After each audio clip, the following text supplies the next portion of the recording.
ईश्वरः गुरुः साक्षात् परब्रह्म तस्मै श्री गुरवे नमः। ओम गुरवे सर्वलोकानां विषजे भवरोगिणां निधये सर्वविद्यानां दक्षिणामूर्तये नमः। ओम गुरुदेवो महादेवो गुरुदेवः सदाशिवः गुरुदैवात् परं नास्ति तस्मै श्री गुरवे नमः।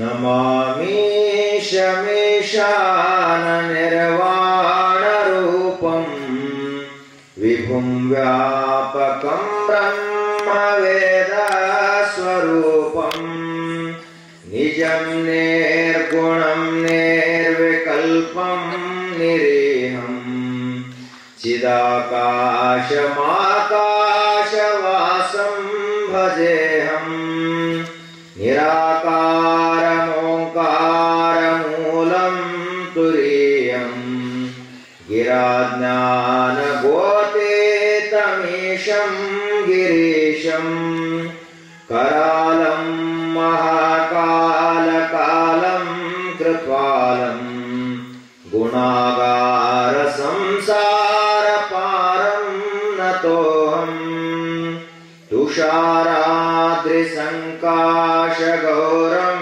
गभीरं मनोभूतकोटिप्रभास्वी शरीरं स्फुरन्मौलिकल्लोलिनी चारुगङ्गा लसद्भालबालेन्दुकण्ठे भुजङ्गं चलत्कुण्डलं भ्रूसुनेत्रं विशालं प्रसन्नाननं नीलकण्ठं दयालुं मृगाधीशचरमाम्बरं मुण्डमालं प्रियं शङ्करं सार्वनाथं भजामि प्रचण्डं प्रकृष्टं प्रगल्भं परेशम् अखण्डम् अजं भानुकोटिप्रकाशं त्रयशूलनिर्मूलनं शूलपाणिं भजेऽहं भवानीपतिं भावगम्यं कलातीतकल्याणकल्पान्तकारी सदा सज्जनानन्ददाता पुरारी चिदानन्दसन्दोहमोहापहारी प्रसीद प्रसीद प्रभो मन्मथारी न यावत् उमानाथ पादारविन्दं भजन्ति लोके परेवानराणां न तावत् सुखं शान्ति सन्तापनाशं प्रसीद प्रभो सर्वभूताधिवासं न जानामि योगं जपं नैव पूजां नतोऽहं सदा सर्वदा शम्भुतुभ्यं जराजन्म दुःखौघतातप्यमानं प्रभो पाहि आपन्नमामीश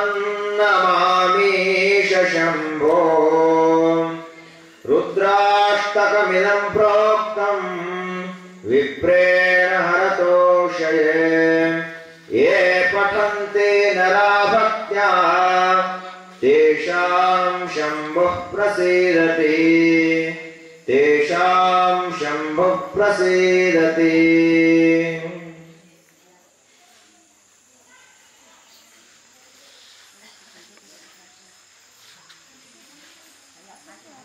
ओम श्री गुरुभ्यो नमः। वेदांत केसरी परम पूज्य ಮಲ್ಲಿಕಾರ್ಜುನ ಮಹಾಶಿವಗಳವರ ದಿವ್ಯ ಪಾದಗಳಿಗೆ ಹಣೆಮಣಿದು ಜ್ಞಾನ ವೈರಾಗ್ಯ ನಿಧಿಗಳು ನಮ್ಮೆಲ್ಲರ ಆರಾಧ್ಯರು ಪರಮ ಪೂಜ್ಯ ಬುದ್ಧೀಜಿಯವರ ಶ್ರೀಚರಣಗಳಿಗೆ ಭಕ್ತಿಯಿಂದ ನಮಿಸಿ ಸತ್ಸಂಗದ ಕಾರ್ಯಕ್ರಮದ ಸಾನ್ನಿಧ್ಯ ವಹಿಸಿರುವ ಪೂಜ್ಯರಲ್ಲಿಯೂ ತಮ್ಮೆಲ್ಲರಲ್ಲಿಯೂ ಭಕ್ತಿಯ ನಮಸ್ಕಾರಗಳು.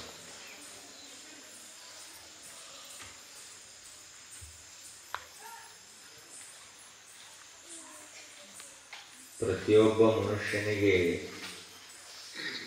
ಇರುವಂತಹ ಮನಸ್ಸು ಒಂದೇ, ಆದರೆ ಆ ಮನಸ್ಸಿನಿಂದ ಮಾಡುವಂತಹ ಕೆಲಸಗಳು ಭಿನ್ನ ಭಿನ್ನ. ಯಾವ ಮನುಷ್ಯ ತನ್ನ ಮನಸ್ಸನ್ನು ಸುವ್ಯವಸ್ಥಿತ ರೀತಿಯಿಂದ ಯೋಗ್ಯವಾದ ರೀತಿಯಿಂದ ಅದನ್ನು ತರಬೇತಿಗೊಳಿಸ್ತಾನ ಆ ಮನುಷ್ಯ ಮಹಾತ್ಮನಾಗ್ತಾನೆ.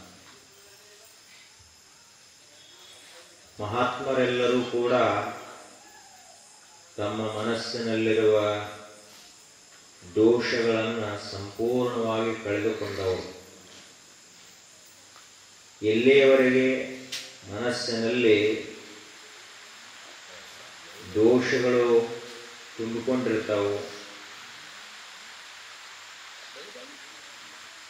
ಅಲ್ಲಿಯವರೆಗೆ ನಮ್ಮ ಒಳಗಿರುವ ಮಹಾದೇವನ ಅನುಭೂತಿ ನಮಗಾಗುವುದಿಲ್ಲ.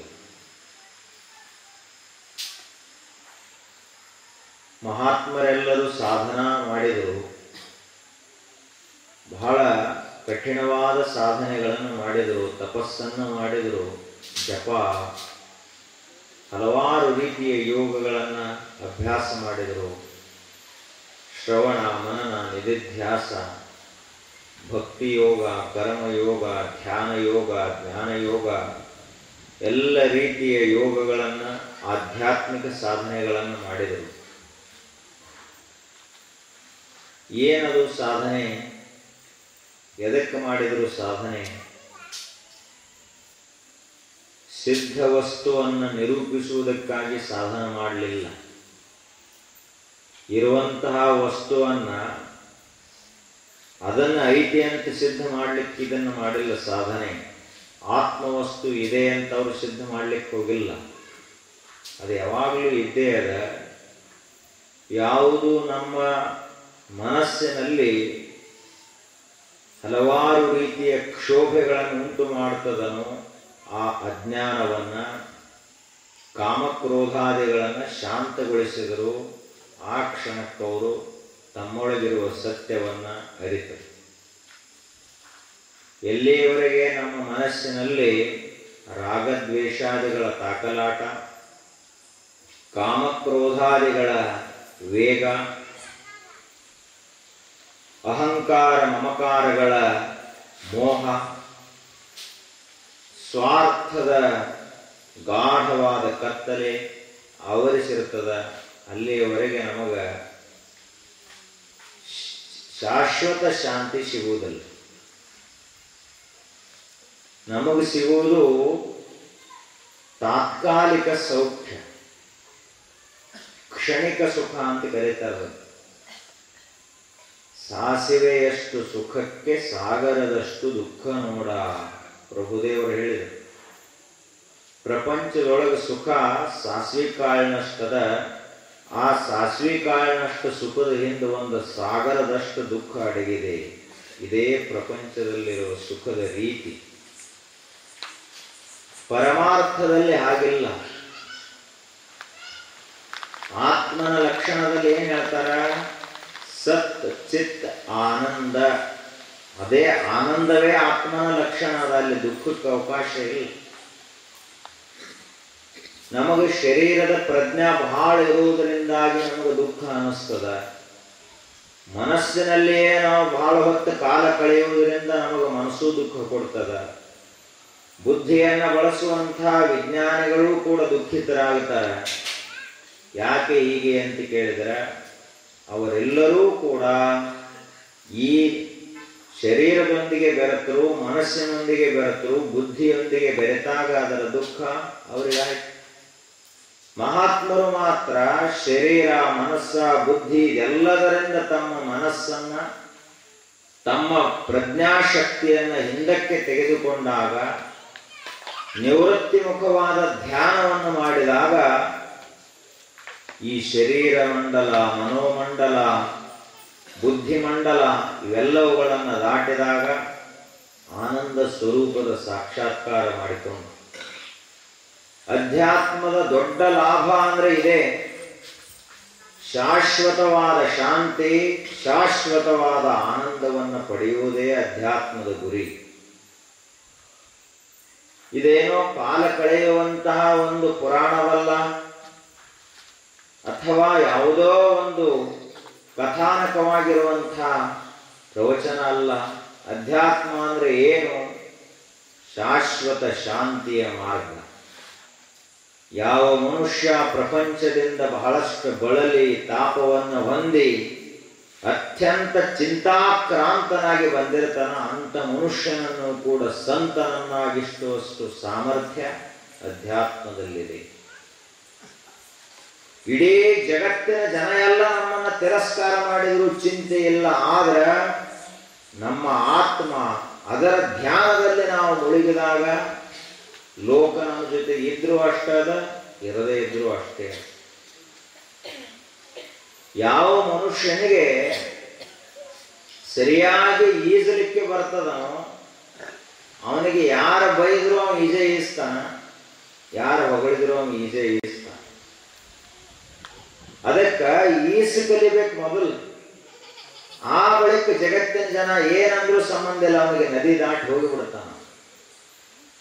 ಮನುಷ್ಯ ಜನ್ಮ ಅನ್ನುವಂಥದ್ದು ಇದೇ ಒಂದ ವ್ಯಕ್ತಿ, ಇವ ಈ ಮಹಾಸಾಗರ ರೂಪವಾದ ಜಗತ್ತನ್ನು ದಾಟಿ ಹೋಗಬೇಕಾಗಿದೆ. ಇಲ್ಲಿ ಎಲ್ಲ ರೀತಿ ಜನ ಅದಾರ, ಎಲ್ಲ ರೀತಿಯ ಭಾವನೆಗಳದಾವು, ಹಲವಾರು ರೀತಿಯ ವ್ಯವಹಾರಗಳದಾವ, ನೂರಾರು ಸಾವಿರಾರು ಪ್ರಕಾರದ ನಂಬಿಕೆಗಳದಾವ, ದೇಶ, ಭಾಷೆ, ಈಗ ಅಸಂಖ್ಯ ವ್ಯವಹಾರಗಳ ಈ ಜಗತ್ತಿನಲ್ಲಿ ಈ ಜಗತ್ತನ್ನು ಈಸಿ ಹೋಗಬೇಕಾದ್ರೆ ಮೊದಲೇವ ಆತ್ಮವಿಜ್ಞಾನವನ್ನು ಕಲಿಬೇಕು. ಆ ಒಂದು ವಿದ್ಯೆ ಇವನಿಗೆ ಗೊತ್ತಿತ್ತು ಅಂದ್ರೆ ಸಾ ವಿದ್ಯಾ ಯಾವ ವಿಮುಕ್ತಯೇ. ಯಾವುದಕ್ಕೆ ವಿದ್ಯಾ ಅಂತ ಕರೀತಾರಂದ್ರೆ ಯಾವುದು ನಮ್ಮನ್ನು ಮುಕ್ತನನ್ನಾಗಿ ಮಾಡ್ತದನೋ ಅದುವೇ ನಿಜವಾದ ವಿದ್ಯೆ.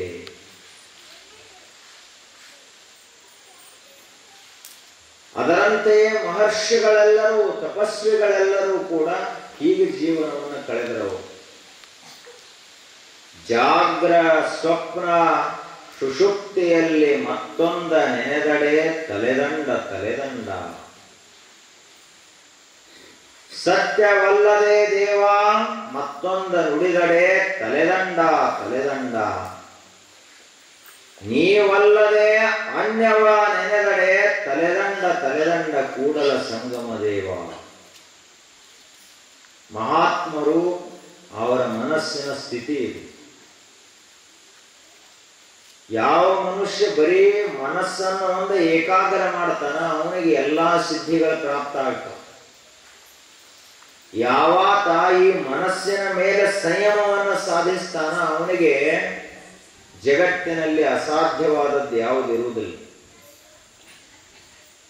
ಯಾವಾತನಿಗೆ ತನ್ನ ಕಣ್ಣು, ಕಿವಿ, ಮೂಗ, ನಾಲಿಗೆ, ಚರ್ಮ, ಅದೇ ರೀತಿಯಾಗಿ ಶರೀರ, ಮನಸ್ಸ, ಬುದ್ಧಿಯ ಮೇಲೆ ಸಂಯಮವನ್ನು ಸಾಧಿಸಿರ್ತಾನ, ನಿಗ್ರಹವನ್ನು ಸಾಧಿಸಿರ್ತಾನ, ಆ ಮನುಷ್ಯ ಭೂಲೋಕವನ್ನೆಲ್ಲ ಸರ್ವಲೋಕಗಳನ್ನು ಆಳುವಷ್ಟು ಸಮರ್ಥನಾಗ್ತಾನೆ. ಆಶಾಯಾಹ ಯೇ ದಾಸಾಹ ತೇ ದಾಸಾಹ ಸರ್ವಲೋಕಸ್ಯ. ಆಶಾ ಯೇಷಾಂ ದಾಸಿ ತೇಷಾಂ ದಾಸಾಯತೆ ಲೋಕಃ. ಆಶೆಗಳಿಗೆ ಯಾವ ಮನುಷ್ಯ ದಾಸನಾಗಿರುವನೋ, ಸೇವಕನಾಗಿರುವನೋ ಅವನು ಸಮಸ್ತ ಲೋಕಗಳನ್ನು ಕೂಡ ಲೋಕಗಳ ದಾಸತ್ವ ಮಾಡಬೇಕಾಗುತ್ತೆ. ಎಲ್ಲರ ಸೇವಾ ಮಾಡಬೇಕು, ಎಲ್ಲರ ಕಡೆಯಿಂದ ಅನಿಸ್ಕೋಬೇಕಾಗುತ್ತದೆ. ಆಸೆಗಳಿದ್ದ ಮನುಷ್ಯ, ಆಸೆಗಳೇ ಇರಲಾರದಂಥ ಒಬ್ಬ ಸಂತ ಮಹಾತ್ಮನಿಗೆ ಜಗತ್ತೇ ಅವನ ದಾಸ ಆಗ್ತದ, ಅವ ಯಾರ ದಾಸ ಆಗುವುದಿಲ್ಲ. ನಮಗೆ ಇಲ್ಲಿಯವರೆಗೂ ಇದ್ದ ರೂಢಿ ಅಂದ್ರ ಗುಲಾಮತನದ ರೂಢಿ ನಮಗಾಗ್ಯದ. ಯಾರ್ಯಾರು ಗುಲಾಮರಾಗಿದ್ದೀವಿ ನಾವು? ಸತಿ ಪತಿಯ ಗುಲಾಮ, ಪತಿ ಸತಿಯ ಗುಲಾಮ, ಮಕ್ಕಳ ಗುಲಾಮರಾಗ್ಯಾರ, ಆಸ್ತಿಯ ಗುಲಾಮರಾಗ್ಯಾರ, ಕಟ್ಟಡಗಳ ಗುಲಾಮರಾಗ್ಯಾರ, ಕೀರ್ತಿ ವಾರ್ತೆಗಳು, ಅಧಿಕಾರ, ಅಂತಸ್ತು, ಐಶ್ವರ್ಯಾದಿಗಳ ಗುಲಾಮರಾಗ್ಯಾರ ಮನುಷ್ಯ. ಆದರೆ ಇದೆಲ್ಲವೂ ಹೊರಗಿನದು ನಿಜವಾದಂತಹ ಸ್ವತ್ತು, ಅದು ನನ್ನ ಮೂಲ ಸ್ವರೂಪ ಆತ್ಮವಿದ್ಯೆ ಅಂತ ಆ ಕಡೆ ಯಾರು ಹೋದರಲ್ಲ ಅವರು ಯಾರಿಗೂ ಕೈ ಒಡ್ಡುವುದಿಲ್ಲ, ಯಾರ ದಾಸತ್ವವನ್ನು ಸ್ವೀಕಾರ ಮಾಡುವುದಿಲ್ಲ. ಈ ಜಗತ್ತನ್ನು ಆಳುವಂತಹ ಸಾರ್ವಭೌಮರು ಯಾರು ಅಂದ್ರೆ ಅವರೇ. ಅಂಥ ಮಹಾತ್ಮರು ಹೇಳ್ತಾರೆ ಬಸವಣ್ಣನವರು, ಜಾಗೃತ ಸ್ವಪ್ನ ಸುಷುಪ್ತಿಯಲ್ಲಿ ಮತ್ತೊಂದ ನೆನೆದಡೆ ತಲೆದಂಡ ತಲೆದಂಡ. ನನ್ನ ಮನಸ್ಸಿನಲ್ಲಿ ಜಾಗರದಲ್ಲಿಯೂ ಕೂಡ ಪರಮಾತ್ಮನನ್ನೇ ನಾನು ನೆನೆಸೋದು, ಅವನು ಬಿಟ್ಟು ಮತ್ತೊಂದು ನೆನೆಸೋದಿಲ್ಲ. ಕನಸು ಬಿದ್ದರೂ ಕೂಡ ಪರಮಾತ್ಮನ ಕುರಿತಾದ ಕನಸುಗಳೇ ನನಗೆ ಬೀಳ್ತಾವ. ಗಾಢವಾದ ನಿದ್ರೆ ಹತ್ತದಂದ್ರೂ ಕೂಡ ಅದು ನಿದ್ರಾ ಸಮಾಧಿ ಸ್ಥಿತಿ, ಅದರಲ್ಲಿಯೂ ನನ್ನ ಮನಸ್ಸು ಪರಮಾತ್ಮನ ಕುರಿತಾದ ಧ್ಯಾನದಲ್ಲಿ ಮುಳುಗಿ ಮಗ್ನವಾಗಿರುತ್ತದೆ. ಮನುಷ್ಯ ತಪ್ಪು ಮಾಡುವುದೇ ಈ ಮೂರು ಅವಸ್ಥೆಗಳಲ್ಲಿ. ಮನುಷ್ಯನ ಜೀವನ ಅಡಗಿರುವುದೇ ಈ ಮೂರು ಅವಸ್ಥೆಗಳಲ್ಲಿ. ಈಗ ಎಚ್ಚರದಿವಿ, ಇದಕ್ಕೆ ಜಾಗರ ಅಂತ ಕರೀತಾರ. ಕನಸು ಬಿತ್ತು ಅಂದ್ರೆ ಅದಕ್ಕೆ ಸ್ವಪ್ನ ಅಂತಾರ. ಏನೋ ತಿಳಿಯಲಾರದಂಗ ಕೊರಡಿನ ಗಟ್ಟಲೆ ಮಲ್ಕೊಂಡ ಅಂದ್ರೆ ಅದಕ್ಕೆ ಸುಷುಪ್ತಿ ಅಂತ ಕರೀತಾರ. ಇವು ಮೂರು ನಿಸರ್ಗ ಪ್ರಾಪ್ತವಾದ ಪ್ರಕೃತಿ ಸಹಜವಾದ ಮೂರು ಅವಸ್ಥೆಗಳಿವು. ಇವುಗಳನ್ನ ನಮ್ಮ ಎಲ್ಲರಿಗೂ ಅದಾವು. ಯೋಗಿಗಳು ಸಾಧಿಸುವಂತ ಇನ್ನೂ ಎರಡು ಅವಸ್ಥೆಗಳದಾವ, ತುರಿಯ ಮತ್ತು ತುರ್ಯಾತೀತ. ನಾಲ್ಕನೇ ಅವಸ್ಥೆಗೆ ಏರಿದ ಮನುಷ್ಯ ಅಂದ್ರ ಅವನಿಗೆ ಆತ್ಮನ ಪ್ರಜ್ಞಾ ಜಾಗೃತ ಆಗುತ್ತೆ. ಐದನೇ ಅವಸ್ಥೆಗೆ ಏರಿದ ಅಂದ್ರೆ ಅವನೇ ಪರಬ್ರಹ್ಮ ಸ್ವರೂಪನಾಗಿರ್ತಾನೆ. ಶರೀರ ಮನಸ್ಸ ಎಲ್ಲವುಗಳನ್ನು ಮೀರಿ ಹೋಗ್ತಾನೆ. ಜ್ಯೋತಿ ಬೆಳಗುತ್ತಿದೆ, ವಿಮಲ ಪರಂ ಜ್ಯೋತಿ ಬೆಳಗುತ್ತಿದೆ. ಮಾತು ಮನಂಗಳಿಂದ ಅತ್ತತ್ತ ಮೀರಿದ ಸಾತಿಶಯದ ನಿರುಪಾಧಿಕ ನಿರ್ಮಲ ಜ್ಯೋತಿ ಬೆಳಗುತ್ತಿದೆ. ಎಲ್ಲಿ? ತುರ್ಯಾತೀತ ಅವಸ್ಥೆಯಲ್ಲಿ. ಆದರೆ ನಮ್ಮ ಹಣೆಯ ಬರಹದಲ್ಲಿ ಅಥವಾ ನಮ್ಮ ಕೈಯಿಂದ ಆ ಅವಸ್ಥೆ ಸಾಧ್ಯ ಆಗಬೇಕು, ಏರಬೇಕು. ಅದನ್ನು ಕೂಡ ಪ್ರಯತ್ನ ಮಾಡಬೇಕು. ಬಸವಣ್ಣವ್ರು ಹೇಳ್ತಾರ, ಜಾಗೃತ ಅವಸ್ಥಾ ಇರಲಿ, ಸ್ವಪ್ನಾವಸ್ಥಾ ಇರಲಿ, ಸುಷುಪ್ತಿ ಇರಲಿ, ಈ ಮೂರು ಅವಸ್ಥೆಗಳಲ್ಲಿ ಪರಮಾತ್ಮನೇ ನಿನ್ನನ್ನು ಬಿಟ್ಟು ಮತ್ತೊಂದು ನೆನೆಸುವುದೇ ಇಲ್ಲ. ನನಗೆ ರೊಕ್ಕದ ನೆನಪು ಬರುವುದಿಲ್ಲ. ಮತ್ತು ಅವ್ರ ಕೈಯೊಳಗೆ ಇಡೀ ರಾಜ್ಯದ ಪ್ರಧಾನಮಂತ್ರಿ, ಅವರು ಭಂಡಾರ ಮಂತ್ರಿ, ಹಣಕಾಸು ಮಂತ್ರಿ ಅವರೇ. ಅಷ್ಟಿದ್ರೂ ಸಂಪತ್ತಿನ ಕಡೆಗೆ, ಅಧಿಕಾರದ ಕಡೆಗೆ, ಮಾನ ಮರ್ಯಾದೆಗಳ ಕಡೆಗೆ ಅವರ ಲಕ್ಷ್ಯ ಹೋಗಲೇ ಇಲ್ಲ. ಕನಸು ಬಿದ್ದರೂ ಕೂಡ ಇಲ್ಲಿ ಹೊರಗೆ ಜಪ ಮಾಡ್ತಾನ. ಕೆಲವೊಬ್ಬ ಕನಸು ಬಿದ್ದಾಗ ಪ್ರಪಂಚದ ಕನಸು ಬೀಳ್ತಾನ. ಹೊರಗೆ ಶಿವಾರ್ಚನ ಮಾಡ್ತಾನ, ಒಳಗೆ ನಡೆಯುವುದಿಲ್ಲ. ಅದು ಬರೀ ಮೇಲ್ಮೇಲಷ್ಟೇ ನಡೀತದೆ.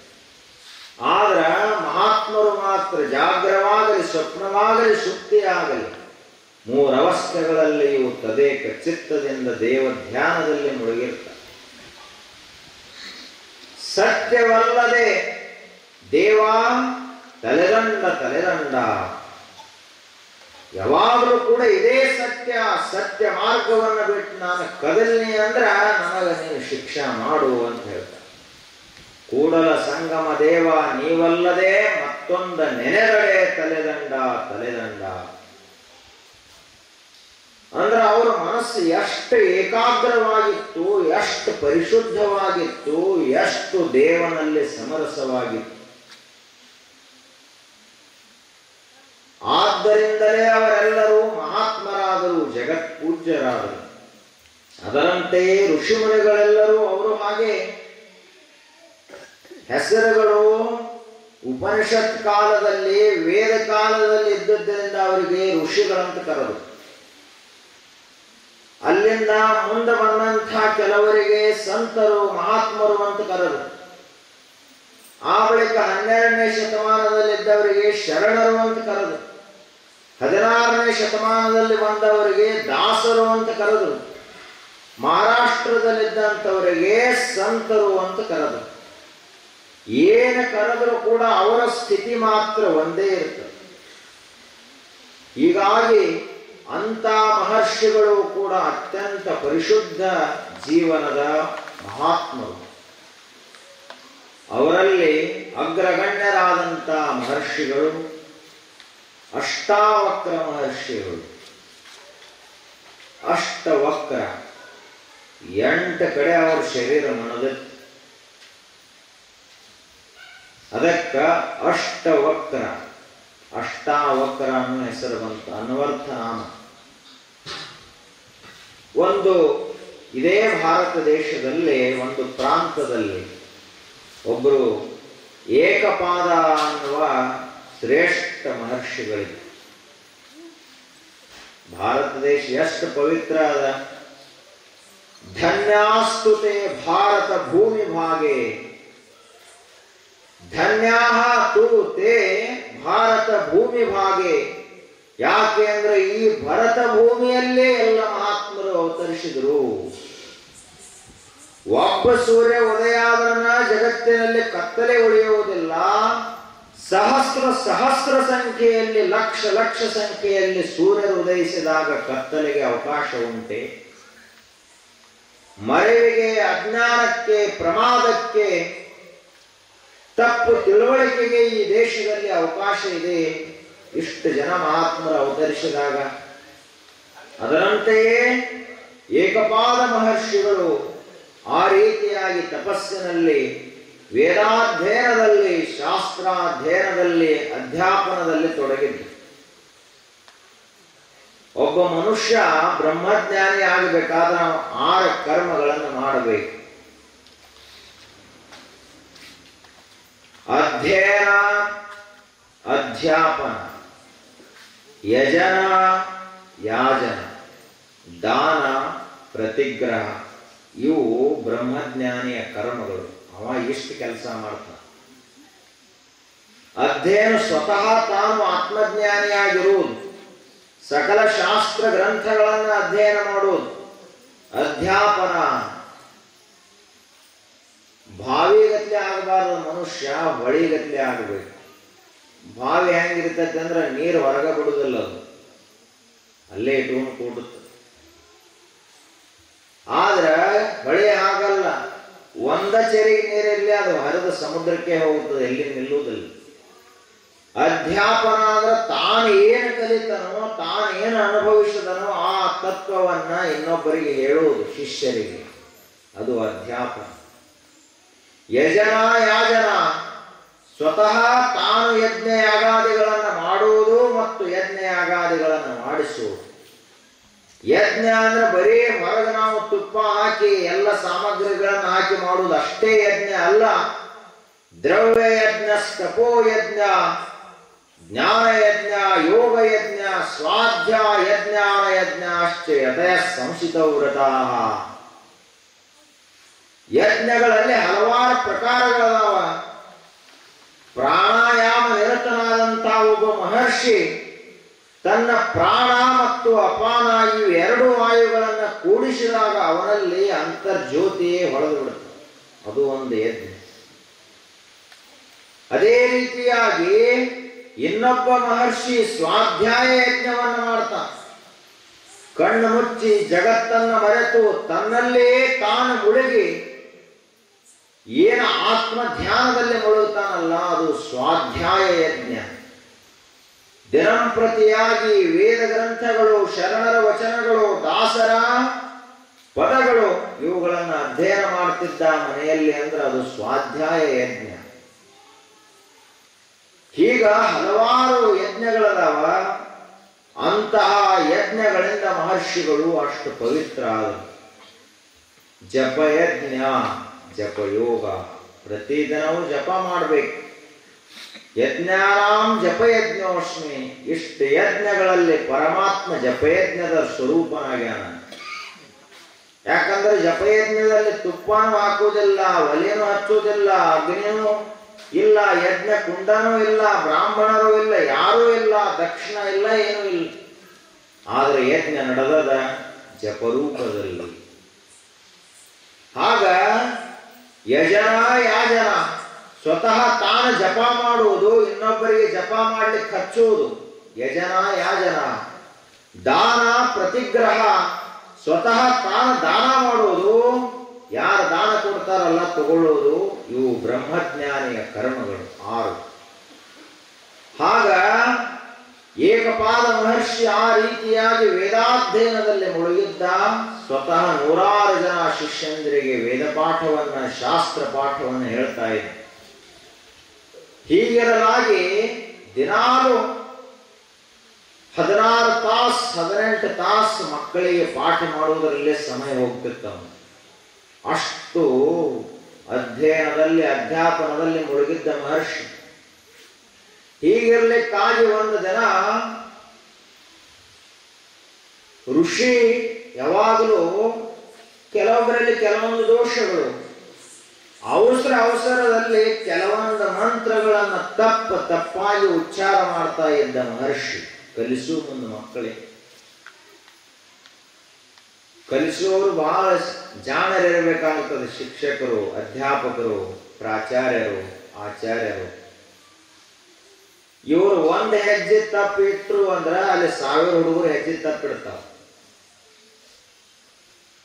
ಇಲ್ಲಿ ಇವರು 1 ಶಬ್ದ ತಪ್ಪು ಹೇಳಿದ್ರು ಅಂದ್ರೆ 1,000 ಮಕ್ಕಳ ಭವಿಷ್ಯದಲ್ಲಿ ಅವರು ತಪ್ಪನ್ನೇ ಕಲಿತು ಬಿಡ್ತಾರೆ. ಅದಕ್ಕೆ ಶಿಕ್ಷಕರು, ಅಧ್ಯಾಪಕರು, ಆಚಾರ್ಯರು, ಗುರುಗಳು ಏನನ್ನೇ ಹೇಳುವ ಮುಂದೆ ಬಹಳಷ್ಟು ಸಂಸ್ಕರಿಸಿ ಶುದ್ಧೀಕಾರ ಮಾಡಿಕೊಂಡು ಹೇಳಬೇಕು. ಶುದ್ಧೀಕರಣ ಆದ ಬಳಿಕ ಬರೇ 4-6 ತಾಸು ನಮ್ಮ ಶರೀರದೊಳಗಿರುವಂಥ ನೀರನ್ನ ನಾವು ಅಷ್ಟು ಶುದ್ಧೀಕರಣ ಮಾಡಿ ಫಿಲ್ಟರ್ ಮಾಡಿ ಕುಡಿತೇವೆ. ಇನ್ನ ನಮ್ಮ ಉಸಿರಿನ ಕೊನೆಯವರೆಗೂ ಉಳಿದೋದ ಜ್ಞಾನ ವಿದ್ಯಾ, ಅದನ್ನೇ ಅಷ್ಟು ಶುದ್ಧೀಕರಣ ಮಾಡಿ ನಾವು ತಗೋಬೇಕು. ಆದ್ರೆ ಆ ಋಷಿಗಳು ಸ್ವಲ್ಪ ತಪ್ಪು ಅಂತಿದ್ರು. ಎಲ್ಲ ಅಲ್ಲ, ಸ್ವಲ್ಪ ಒಂದೊಂದು ಮಂತ್ರಗಳಲ್ಲಿ ಒಂದೊಂದು ದೋಷದಿಂದ ಅಂತಿದ್ರು. ಆ ಋಷಿಗೆ ಒಬ್ಬರ ಪತ್ನಿ ಸುಜಾತ ಅಂತ ಆಕೆ ಹೆಸರು. ಸಂಸ್ಕಾರವಂತಳಾದ ತಪಸ್ವಿನಿಯಾದಂತಹ ಋಷಿ ಪತ್ನಿ. ಆಕೆಯ ಗರ್ಭದಲ್ಲಿ ಒಂದು ಶಿಶು ಬೆಳೀತಾ ಇತ್ತು. ಏಕಪಾದ ಮಹರ್ಷಿಯ ಮಗ ಬೆಳೀತಾ ಇದ್ದ. ಮಹರ್ಷಿಯ ಪುತ್ರಲ್ಲ, ಸಾಮಾನ್ಯ. ತಾಯಿಯ ಗರ್ಭದಲ್ಲಿರುವಾಗಲೇ ಯಾವ ರೀತಿಯಾಗಿ ಅಭಿಮನ್ಯುವಿಗೆ ರಥದಲ್ಲಿ ಕೂಡಿಸಿಕೊಂಡ ಸುಭದ್ರಾದೇವಿಯನ್ನ, ತನ್ನ ತಂಗಿಯನ್ನ ಕೂಡಿಸಿಕೊಂಡ ಕೃಷ್ಣ ಪರಮಾತ್ಮ ಹೊಂಟಿದ್ದ. ಹೋಗುವ ಮುಂದ ಚಕ್ರ ವ್ಯೂಹ ಅಂದ್ರೆ ಏನು ಅದರ ಕುರಿತು ಹೇಳ್ಕೋತ ಹೊಂಟಿದ್ದ ಕಥೆಯನ್ನ. ಕಥೆ ಕೇಳ್ಕೋತ ಸುಭದ್ರಾ ಮಲಗಿದ್ದ. ಅರ್ಧ ಹೇಳಿದ್ದ ಕೃಷ್ಣ. ಅಷ್ಟ್ರೊಳಗ ಹಿಂತಿರುಗಿ ನೋಡಿದ, ಸುಭದ್ರಾದೇವಿ ಮಲ್ಕೊಂಡಿದ್ದ. ಆದರೂ ಒಳಗಿನಿಂದ ಆಕೆಯ ಗರ್ಭದಿಂದಲೇ ಏನು ಕೂಸಿತ್ತಲ್ಲ ಅದು ಹ್ಞೂ ಅಂತತ್ತಿತ್ತದು ಒಳಕ್ಕೂ. ಆವಾಗ ಕೃಷ್ಣ ಅಂದ, ಇವು ಒಳಗ ಇದ್ದು ಎಷ್ಟು ಹುಷಾರದಾನಂದ್ರೆ ಹೆಂಗ ಅಂತ ತಿಳ್ಕೊಂಡು ಮುಂದೆ ಕತೆ ಹೇಳಿ. ಅದರಂತೆ ಇಲ್ಲಿಯೂ ಗರ್ಭದಲ್ಲಿದ್ದಾಗಲೇ ಶಿಶು ಅಷ್ಟು ಜ್ಞಾನ ಇತ್ತದ. ಋಷಿ ಏನು ತಪ್ಪು ಮಂತ್ರ ಉಚ್ಚಾರ ಮಾಡುತ್ತಿದ್ದಲ್ಲ, ಒಳಗಿನಿಂದಲೇ ಒಂದು ಧ್ವನಿ ಬಂತು. ಅದು ಹಿಂಗೆ ಹೊರಗಿನ ಧ್ವನಿಗಟ್ಟಲೆ ಇರಲಿಲ್ಲ. ಆ ಧ್ವನಿ ಸ್ಪಂದನ ರೂಪವಾಗಿ ಋಷಿಗಳಿಗೆ ಗೊತ್ತಾಗ್ತದ. ಎಲೈ ತಂದೆ ಅಂತ ಹೇಳ್ತದ ಒಳಗ ಕೂತ್. ಏನು ಮಂತ್ರಗಳನ್ನು ತಪ್ಪಾಗಿ ಉಚ್ಚಾರ ಮಾಡ್ತೀಯಲ್ಲ, ನೀನು ಒಂದು ತಪ್ಪು ಉಚ್ಚಾರ ಮಾಡಿದ್ರೆ ಮುಂದೆ ಕುಂತವ್ರ ಗತಿಯನ್ನು ಶಿಷ್ಯರದು ಅಂತ ಹೇಳ್ತದೆ. ಶಾಸ್ತ್ರಗಳನ್ನಾಗಲಿ ವೇದಗಳನ್ನಾಗಲಿ ನಾವು ಅಧ್ಯಯನ ಮಾಡುವ ಮುಂದ ಒಂದಿಷ್ಟು ತಪ್ಪಾಗಬಾರದು. ಯದಕ್ಷರ ಪದ ಭ್ರಷ್ಟಂ ಮಾತ್ರ ಏನಂತು ಯದ್ಭವೆ ತತ್ಸರ್ವತಂ ಕ್ಷಮ್ಯತಾಂ ದೇವ ನಾರಾಯಣ ನಮೋಸ್ತುತೆ. ಪೂಜಾ ಆದ ಬಳಿಕ ಈ ಮಂತ್ರ ಕೊನೆಗೆ ಹೇಳ್ತಾರೆ. ವೇದಾಧ್ಯಯನದ ಕೊನೆಗೆ ಈ ಮಂತ್ರವನ್ನು ಹೇಳ್ತಾರೆ. ಯಾಕೆ ಅಂದ್ರೆ ಯದ್ ಅಕ್ಷರ ಪದ ಭ್ರಷ್ಟಂ, ಒಂದು ಅಕ್ಷರ ಒಂದು ಮಾತ್ರ ಸಹಿತ ಒಂದು ಸ್ವಲ್ಪ ಏರಿಳಿತ ಆದರೂ ಕೂಡ ಅದನ್ನೂ ಕ್ಷಮಾ ಮಾಡು ಪರಮಾತ್ಮನೇ ಅಂತ ಋಷಿಗಳು ಪ್ರಾರ್ಥನೆ ಮಾಡ್ತಾರೆ. ತತ್ ಸರ್ವಂ ಕ್ಷಮ್ಯತಾಂ ದೇವ. ಈಗೂ ಕೆಲವೊಬ್ರು ಊರಾಗ ಮಂತ್ರ ಪೂಜೆ ಮಾಡಿಸ್ತಿರ್ಲಿಲ್ಲ ಎಲ್ಲರ ಮನ್ಯಾಗ. ಅವರು ಏನಂತಾರೋ ಅವ್ರಿಗೂ ಗೊತ್ತಿರಂಗಿಲ್ಲ, ನೀವಂತೂ ವಿಚಾರ ಮಾಡೋದಲ್ಲ, ಒಟ್ಟು ಇದೊಂದು ಪೂಜೆ ಮಾಡಿಸೋದೇ ಸ್ವಾಮಾರ ಮಾಡಿಸ್ತಿಲ್ಲ ಆಗಿದ್ರು. ಹಾಗ ಸರಿಯಾಗಿ ಶುದ್ಧವಾಗಿ ಮಂತ್ರ ಅಂದು ಪೂಜಾ ಮಾಡಿಸಿದ್ರಂದ್ರೆ ನಿಮ್ಮ ಮನೆಯಲ್ಲಿ ದರಿದ್ರತನ ಉಳಿಯಂಗಿಲ್ಲ, ಸಂಪತ್ತು ಪ್ರಾಪ್ತವಾಗ್ತದ, ಭಕ್ತಿ ನೆಲೆಸ್ತದ, ಶಾಂತಿ ಸೌಭಾಗ್ಯಗಳೆಲ್ಲ ನಿಮ್ಮ ಮನೆಯಲ್ಲಿ ನೆಲೆಸುವಂಗಾಗ್ತದ. ಅಷ್ಟು ಮಂತ್ರದಲ್ಲಿ ಶಕ್ತಿ ಅದು. ಆದ್ರೆ ಅವರು ಪುರೋಹಿತರು ಸಾಧನ ಮಾಡಿದವರು ಇರಬೇಕು. ಯಾಕೆ ಅಂದ್ರ ಅರ್ಚಕಶ್ಚ ಪ್ರಭಾವೇಣ ಶಿಲಾ ಭವತಿ ಶಂಕರ. ಪೂಜಾ ಮಾಡ್ತಕ್ಕಂಥ ಪೂಜಾರಿ, ಅರ್ಚನಾ ಮಾಡ್ತಕ್ಕಂತಹ ಅರ್ಚಕ, ಅವನು ತನ್ನ ಮಂತ್ರದ ಪ್ರಭಾವದಿಂದ, ತನ್ನ ತಪಶಕ್ತಿಯ ಪ್ರಭಾವದಿಂದ ಕಲ್ಲನ್ನ ಪೂಜಾ ಮಾಡಿದ್ರೆ ಅದೇ ಶಂಕರನಾಗ್ತದ, ನಮಗೆ ವರಗಳನ್ನು ಕೊಡ್ತದ ಅಂತ ಹೇಳ್ತಾರೆ. ಅಂದ್ರೆ ಪೂಜಾರಿ ಮಹತ್ವ ಎಷ್ಟದ. ಒಂದು ವೇಳೆ ತಂಬಾಕು ತಿನ್ನು ಪೂಜಾರಿ ಇದ್ದ ಅಂದ್ರೆ ಬೇಕಾದಂತ ಕಲ್ಲು ತಂದ ನೀವು ದೊಡ್ಡ ದೊಡ್ಡ ಮಹಾತ್ಮರನ್ನು ಕರೆಸಿ ಪ್ರಾಣ ಪ್ರತಿಷ್ಠಾಪನೆ ಮಾಡಿಸ್ರಿ, ಕಲ್ಲ ಮತ್ತಷ್ಟು ಶಕ್ತಿ ಕಳ್ಕೊಂಡು ಗರಸಗಲ್ಲಾಗುತ್ತೆ. ಅದಕ್ಕೆ ಪೂಜಾ ಮಾಡೋರು ಬಹಳ ಶುದ್ಧ ಇರ್ಬೇಕು. ಹನುಮಂತನ ಪೂಜಾ ಮಾಡ್ಲತ್ತೇನ, ಕುಡದ ಪೂಜೆ ಮಾಡ್ಲತ್ತೇನ ಎಂದರೆ ಕುಡ್ದದ್ದನ ಹನುಮಂತ. ದೇವಿ ಪೂಜೆ, ಅದಕ್ಕೆ ದೇವಿ ಆರಾಧನೆ ಮಾಡೋರು ಬಹಳ ಪವಿತ್ರ ಇರ್ಬೇಕು. ಗಣಪತಿ ಆರಾಧನಾ ಈಗ ಮಾಡ್ತಾರಲ್ಲ ಮಕ್ಕಳು, ಇನ್ನು ಮುಂದೆ ಬತ್ ಗಣೇಶ ಚತುರ್ಥಿ ಏನ್ ಮಾಡ್ತಾರ, ಗಣಪತಿ ಕೂಡಿಸ್ತಾರ, ಮುಂದೆ ಇಸ್ಪೇಟ್ ಆಡ್ಕೊತ ಕೂತ್ಬಿಡ್ತಾರ. ಇದು ಗಣಪತಿ ಪೂಜೆ ಏನಿದು, ಅವನ ಪದ್ಧತಿ ಏನು ಹಿಂಗ್ ಮಾಡೋದೆ. ಯಾವ ಗಣಪತಿ ಜಗತ್ತಿಗೆ ಮಹಾಭಾರತದಂತ ಶ್ರೇಷ್ಠ ಗ್ರಂಥವನ್ನ ಬರೆದನೋ, ಯಾವ ಗಣಪತಿ ಪ್ರಥಮ ಪೂಜಿತನಾದನೋ, ಯಾವ ಗಣಪತಿ ಮಾತಾ ಪಿತೃಗಳ ಸೇವೆಯಲ್ಲಿ ಅಗ್ರಗಣ್ಯನಾಗಿ ಲೋಕಪೂಜ್ಯನಾದನೋ, ಅಂತಹ ಗಣಪತಿಯನ್ನು ಇವರು ಕುಡಿದು ತಿಂದು ಸೇರಿ ಆರಾಧನೆ ಮಾಡ್ತಾರಂದ್ರ ನಿಮ್ಮ ಬುದ್ಧಿಯೇ ಭ್ರಷ್ಟವಾಗಿ ಹೋಗಲಿ ಅಂತ ಗಣಪತಿ ಶಾಪ ಕೊಟ್ಟು ಬಿಡ್ತಾನೆ. ಅದಕ್ಕೆ ಯಾವುದೇ ಪೂಜಾ ಮಾಡೋ ಮುಂದ, ಆರಾಧನಾ ಮಾಡೋ ಮುಂದೆ ಗೊತ್ತಿರಬೇಕು. ಮನುಷ್ಯರ ಜೊತೆಗೆ ತಪ್ಪು ಮಾಡಿದ್ರೆ ನಡೆದಿತ್ತು, ಗುರುಗಳ ಜೊತೆಗೆ, ಮಹಾತ್ಮರ ಜೊತೆಗೆ, ದೇವರ ಜೊತೆಗೆ ಎಂದೂ ತಪ್ಪು ಮಾಡ್ಲಿಕ್ಕೆ ಹೋಗಬಾರದು. ಅಂಥ ದೊಡ್ಡ ದೊಡ್ಡ ತಪ್ಪುಗಳನ್ನ ಮಾಡಿದೇವೆ ಅಂದ್ರೆ ಶಿಕ್ಷಾ ಬಹಳ ದೊಡ್ಡದಿರ್ತದ. ಮುಂದೆ ಮಿಲಿಟರಿ ಅವರ ಮುಂದೆ ತಪ್ಪು ಮಾಡಿದರೆ ಏನ್ ಮಾಡ್ತಾರ, ನೇರವಾಗಿ ಗುಂಡು ಹಾಕಿಬಿಡ್ತಾರೆ, ದೇಶದ್ರೋಹಿ ಅದ ನಿಮ್ಮ.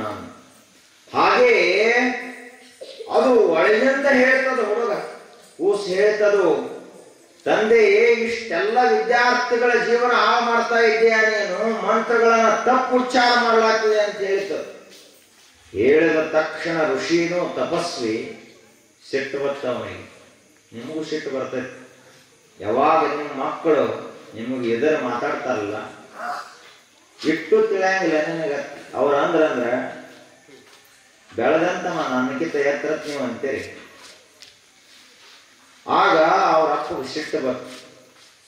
ಅವ ಸಿಟ್ಟು ಬಂದು ತಪಸ್ಸಿನಿಂದ ಏನ ಕೈಯೊಳಗ ನೀರು ಹಿಡಿದ ಸಂಕಲ್ಪ ಮಾಡಿ ಹಿಂಗ ಹೊಡೆದ.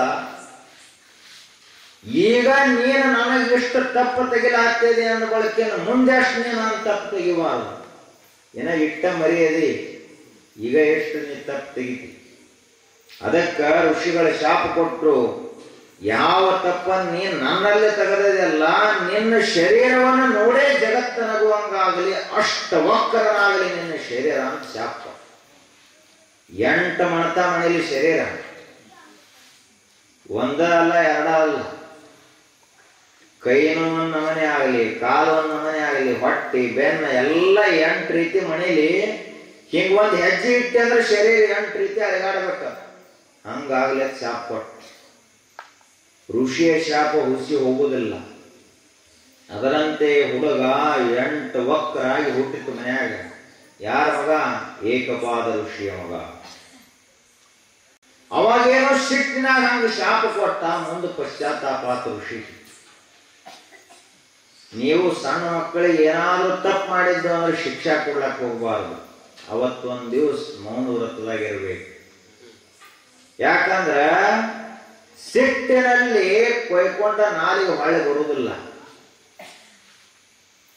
ಹೋತಂದ್ರೆ ಹೋತಲ್ಲ. ಆಗ ಮಕ್ಕಳಿಗಾದ್ರೂ ಹೊಡೆಯುವ ಮುಂದೆ ಬಡಿಯುವ ಮುಂದೆ ಏನಾದ್ರೂ ಬೈಯುವ ಮುಂದೆ ವಿಚಾರ ಮಾಡಿ 1 ತಾಸು ವಿಚಾರ ಮಾಡ್ರಿ, ಏನು ಸಮಸ್ಯೆ ಇಲ್ಲ. 1 ದಿವಸ ವಿಚಾರ ಮಾಡ್ರಿ, ಸಿಟ್ಟ ತಾನೇ ಶಾಂತ ಆಗ. ಅಕಸ್ಮಾತ್ ಸಿಟ್ಟಿನಲ್ಲಿ ಸಣ್ಣ ವಯಸ್ಸಿನಲ್ಲಿರುವಾಗ ಅಥವಾ 16-18 ವಯಸ್ಸಿಗೆ ಬಂದಾಗ ಏನಾದ್ರೂ ಮಾತಾಡಿದ್ರಿ ಅಂದ್ರೆ ಅವು ಅಕಸ್ಮಾತ್ ಮನಸ್ಸಿನಲ್ಲಿ ಅದನ್ನೇ ಇಟ್ಕೊಂಡು ಕುಂತು ಅಂದ್ರೆ ಮುಂದೆ ನಿಮ್ಮ ಭವಿಷ್ಯ ಕೆಟ್ಟು ಹೋಗ್ಬಿಡುತ್ತೆ. ನಿಮಗೆ ನುಚ್ಚನೂ ಇಲ್ಲ, ಮಜ್ಜಿಗೆನೂ ಇಲ್ಲ, ಮುಂದೆ ಎಲ್ಲ ಬಂದಾಗುತ್ತೆ.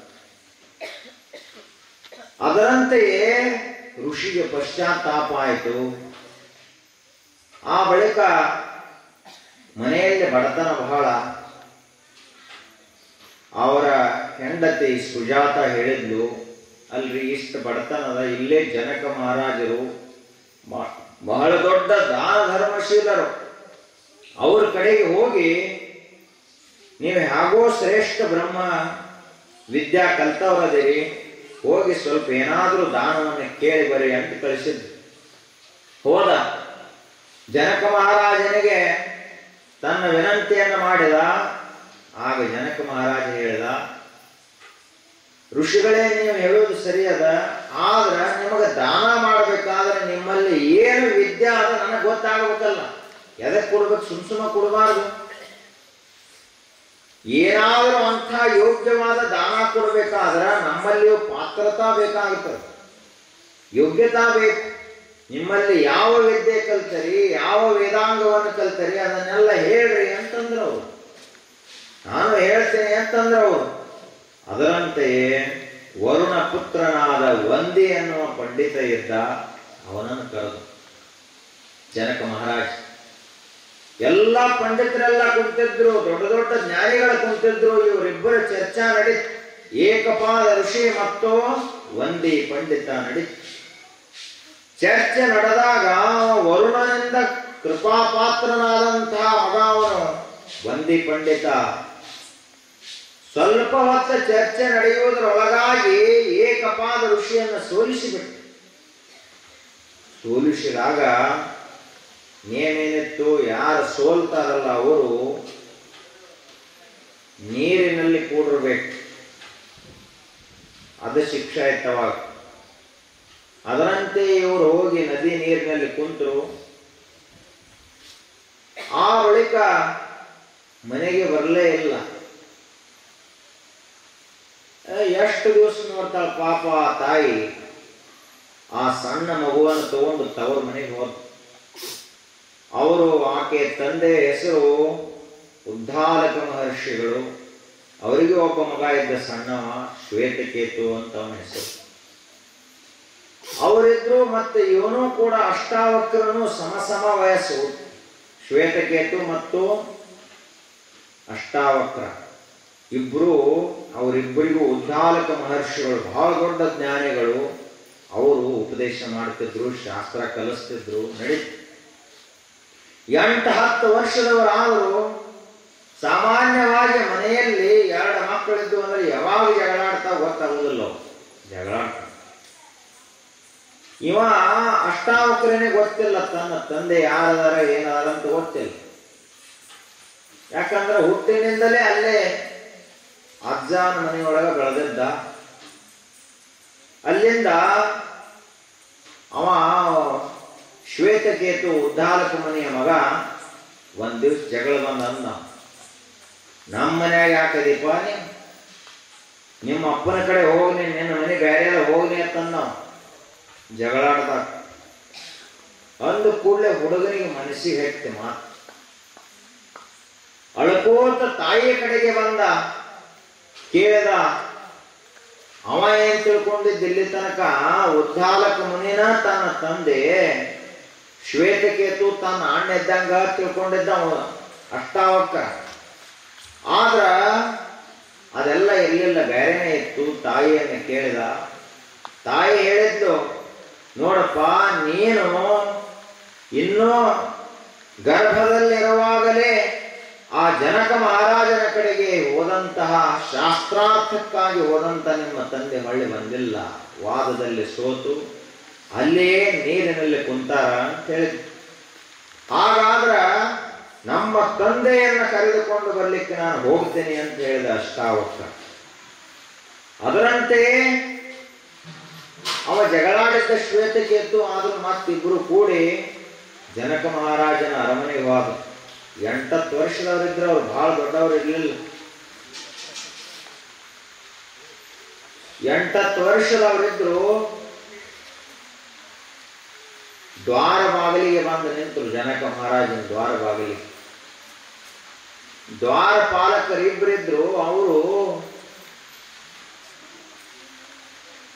ಇವರಿಬ್ಬರು ಸಣ್ಣ ಹುಡುಗರು ನೋಡಿದ್ರು. 8 ವರ್ಷ ಅಂದ್ರೆ ಎಷ್ಟು ಇರ್ತದೆ, ಬಹಳ ಸಣ್ಣವರು. ನೋಡಿದ ಬಳಿಕ ದ್ವಾರಪಾಲಕರಂದ್ರವರು, ಈ ಅರಮನೆಯೊಳಗ ಇಂಥ ಸಣ್ಣ ಹುಡುಗರಿಗೆ ಪ್ರವೇಶ ಇಲ್ಲ. ಈ ಅರಮನೆಯಲ್ಲಿ ಬ್ರಹ್ಮ ಜ್ಞಾನಿಗಳಿಗೆ, ಶ್ರೇಷ್ಠ ಪಂಡಿತರಿಗೆ, ಹಿರಿಯರಿಗೆ ಮಾತ್ರ ಪ್ರವೇಶದ ಅಂತ ಹೇಳಿದರು. ಅಷ್ಟಾವಕ್ರ ಮಹರ್ಷಿ ಸಿಟ್ಟು ಬಂತು. 8 ವರ್ಷದ ಹುಡುಗ ಬರೀ ತಲೆ ಕೂದಲು ಬೆಳ್ಳಗಾದ ಮಾತ್ರಕ್ಕವ ಜ್ಞಾನಿ ಅಂತ ನೀವು ಕರೆಯುವುದಾದ್ರ ಇದು ಮೂರ್ಖರ ರಾಜ್ಯ ಅಂತ ಕರೆದ.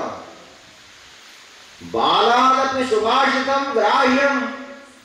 ಸಣ್ಣ ಕೂಸ ಒಂದು ಒಳ್ಳೆಯ ಮಾತನ್ನು ಹೇಳಿದ್ರು ಅದನ್ನು ವೇದವಾಕ್ಯಕ್ಕಿಂತಲೂ ಹೆಚ್ಚಂತ ತಿಳ್ಕೊಂಡು ಪಾಲಿಸಬೇಕು ಜಗತ್ತಿನೊಳಗೆ. ಜ್ಞಾನ ಯಾರ ಮುಖದಿಂದ ಬಂದ್ರೆ ಏನು, ದೊಡ್ಡವರೇ ಹೇಳಬೇಕಂತೆ ನೇಮೆಲ್ಲ ಜಗತ್ತಿನೊಳಗೆ ಯಾರು ಹೇಳಿದರೂ ಕೂಡ ಸತ್ಯ ಸತ್ಯವೇ. ಇಲ್ಲ, ಇವರ ಮನೆಯೊಳಗಿಂದ ಇದು ಜ್ಯೋತಿ ಹೊತ್ಯದ, ಅದು ಬೆಳಕನ ಅಲ್ಲ ಅಂತ ಕರೆದ್ರೆ ಹೆಂಗ? ಜಾತಿ ಹೀನನ ಮನೆ ಜ್ಯೋತಿತ ಹೀನವೇ. ಜಾತಿ ವಿಜಾತಿಯನ ಬೇಡ, ಅಜಾತ ನುಲಿದಾತನೇ ಜಾತ ಸರ್ವಜ್ಞ. ಇದು ಅವರ ಮನೆಯಾಗಿನ ದೀಪದ ಹೊಲಸಾಗ್ಯದ, ಬಹಳ ಕೀಳು ಕುಲದ ದೀಪ ಅದ ಅಂತ ಹಿಂಗ್ ಕರೀತಾರೇನು? ಬ್ರಾಹ್ಮಣರ ಲಿಂಗಾಯತರ ಮನೆಯ ದೀಪಗಳು ಬಹಳ ಉಚ್ಚ ಕುಲದವದವ, ಬಹಳ ಪವಿತ್ರದ ಅಂತ ಹಿಂಗ್ ಕರೀತಾರೇನು? ಜಾತಿ ವಿಜಾತಿಯನ ಬೇಡ, ಅಜಾತ ನುಲಿದಾತನೇ ಜಾತ. ಯಾವಾತನಿಗೆ ಪರಮಾತ್ಮನ ಒಲುಮೆಯಾಗ್ಯದಲ್ಲ ಅವನು ನಿಜವಾದ ಜಾತ. ಆಗ ಜ್ಯೋತಿ ಅನ್ನುವಂಥದ್ದು ಜ್ಞಾನ, ತಿಳುವಳಿಕೆ, ಆಚಾರ, ನೀತಿಯ ಮಾತನ್ನ ಯಾರು ಹೇಳಿದರೂ ಕೂಡ ಅಷ್ಟೇ ಅದನ್ನು ಸ್ವೀಕಾರ ಮಾಡಬೇಕು. ಅದು ಧರ್ಮದ ಕರ್ತವ್ಯ. ಮನೆಯಲ್ಲಿ ಸಣ್ಣ ಸಣ್ಣ ಮಕ್ಕಳು ಹೇಳ್ತಿರ್ತಾವಲ್ಲ, ಕೇಳಬೇಕು. ನಿನಗೇನ್ ತಿಳಿತದ? ನೀನು ಇನ್ನ ಒಂದು ಗೇಣಿಲ್ಲ, ಒಂದು ಚೋಟಿಲ್ಲ ಅಂತ ಬೈತಾರೆ ಇವರು. ಮೊದಲು ಇವನು ಗೇಣ ಚೋಟಿದ್ದ ಮನುಷ್ಯನ, ಇವತ್ತಿಟ್ಟ ದೊಡ್ಡ ಮಗ. ಅದಕ್ಕ ಯಾವುದು ಹಾಲು, ಯಾವುದು ವಿಷ, ಯಾವುದು ಸಾರಾಯಿ, ಯಾವುದು ಹಾಲ ಅಂತ ಹೇಳಕ್ಕೇನು ತಲೆ ಬೆಳಗಾದ ಮನುಷ್ಯನೇ ಬೇಕಾಗಿಲ್ಲ. ಸಣ್ಣ ಕೂಸು ಕೂಡ ಹೇಳ್ತದೆ ಇದನ್ನು ಕುಡಿ, ಇದನ್ನು ಕುಡಿಬೇಡ ಅಂತ ಹೇಳ್ತಾರೆ. ಮನುಷ್ಯರು ಹೋಗಲಿ, ಆಕಳ, ಎಮ್ಮೆ, ಆಡ ಇವು ಸಹಿತ ಹೇಳ್ತಾವ ಇದನ್ನು ಕುಡಿ, ಇದನ್ನು ಕುಡಿಬೇಡ ಅಂತ ಕುಡಿದು ತೋರಿಸ್ತಾವ. ನಾವು ಅಂದ ಬಳಿಕ ಅದನ್ನು ಹೇಳಕ್ ಒಬ್ಬ ದೊಡ್ಡ ವಿದ್ವಾಂಸನೇ ಬೇಕಂತ ಎಲ್ಲದ.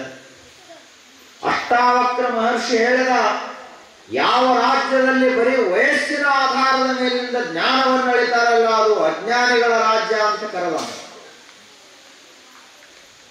ಜ್ಞಾನಕ್ಕೇನು ವಯಸ್ಸಿನ ಇತಿಮಿತಿ ಇರ್ತದೇನೋ, ತಪಸ್ವಿಗಳಿಗೆ ಇತಿಮಿತಿ ಇರ್ತದೇನೋ ವಯಸ್ಸಿಂದು. ಬ್ರಹ್ಮಜ್ಞಾನ ಆಗಲಿಕ್ಕೆ ವಯಸ್ಸು ಬೇಕಾಗ್ತದೇನು? ಸಣ್ಣ ವಯಸ್ಸಿನಲ್ಲಿರುವಾಗಲೇ ಕೆಲವೊಬ್ಬರು ಶಂಕರಾಚಾರ್ಯ ವಯಸ್ಸಷ್ಟಿತ್ತು. 32 ವರ್ಷದಲ್ಲಿ ನಾವು ಸಾವಿರಾರು ವರ್ಷ ಓದಿ ಅರ್ಥ ಮಾಡ್ಕೊಳ್ಳಿಕ್ಕಾಗುವುದಿಲ್ಲ, ಅಷ್ಟು ಗ್ರಂಥಗಳನ್ನು ಬರೆದಿಟ್ಟುವಾಗ. ಅಷ್ಟವರ್ಷೇ ಚತುರ್ವೇದಿ, ಬರೀ 8 ವರ್ಷದವರಿದ್ದಾಗ 4 ವೇದಗಳನ್ನ ಮುಖೋದ್ಗತ ಹೇಳ್ತಿದ್ರು ಶಂಕರಾಚಾರ್ಯ. 6 ಶಾಸ್ತ್ರ, 18 ಪುರಾಣ, ಇಷ್ಟೆಲ್ಲ ಅಲ್ಲದೆ ಪ್ರಸ್ಥಾನತ್ರಯಗಳಿಗೆ ಭಾಷ್ಯವನ್ನು ಬರೆದಂಥ ಮೊದಲ ಭಾಷ್ಯಕಾರರು. 10 ಉಪನಿಷತ್ತುಗಳು, ಬ್ರಹ್ಮಸೂತ್ರ, ಭಗವದ್ಗೀತೆ ಇವೆಲ್ಲಕ್ಕೆ ಭಾಷ್ಯವನ್ನು ಬರೆದಂಥ ಆಚಾರ್ಯರು. ಅಷ್ಟೇ ಅಲ್ಲದೆ ಎಷ್ಟೋ ಸ್ತೋತ್ರಗಳನ್ನು ಬರೆದರು. ವಿವೇಕ ಚೂಡಾಮಣಿ, ಆತ್ಮಬೋಧ, ತತ್ವಬೋಧ, ಬ್ರಹ್ಮಜ್ಞಾನಾವಲಿ ಮಾಲಾ ಮೊದಲಾದ ಮಹಾನ್ ವೇದಾಂತದ ಗ್ರಂಥಗಳನ್ನು ಬರೆದರು ಸಣ್ಣ ವಯಸ್ಸಿನಲ್ಲಿ. ಪ್ರಶ್ನೋತ್ತರ ಮಾಲಾ ಅಂತ ಒಂದು ಬರೀ 32 ಶ್ಲೋಕಗಳ ಒಂದು ಗ್ರಂಥ ಬರೆದರು. ಆ ಒಂದು ಗ್ರಂಥ ಓದಿ ತಿಳ್ಕೊಂಡ್ರು ಸಾಕು ಇಡೀ ವೇದಾಂತ ಅರ್ಥವಾಗಬೇಕು, ಇಡೀ ಅಧ್ಯಾತ್ಮ ಅರ್ಥ ಆಗಬೇಕು ಅಂತಹ ಗ್ರಂಥ. ಎಷ್ಟು ವರ್ಷದಲ್ಲಿ ಬರೆದರು? ಬರೀ 32 ವರ್ಷ ಬದುಕಿದ್ರು ಅವರು. ನಮಗೆ ವಯಸ್ಸು ಎಷ್ಟು ಅಂತ ಕೇಳಿದ್ರೆ ಬಂಗಾರ ಹೂ ಹಾರಿಸೋ ವಯಸ್ಸಾಗ್ಯದ ಗಿರಿ ಮಕ್ಕಳು. ಆದ್ರೂ ಇನ್ನೂ ನಮಗೂ ಒಂದು ಅಂಥ ಮಾತು ಬರಲಿಲ್ಲ, ಅಂಥ ವಿಚಾರ ಬರಲಿಲ್ಲ. ತಲೆ ಅನ್ನೋದು ಹಾರಮಣಿಯಾದಂಗ.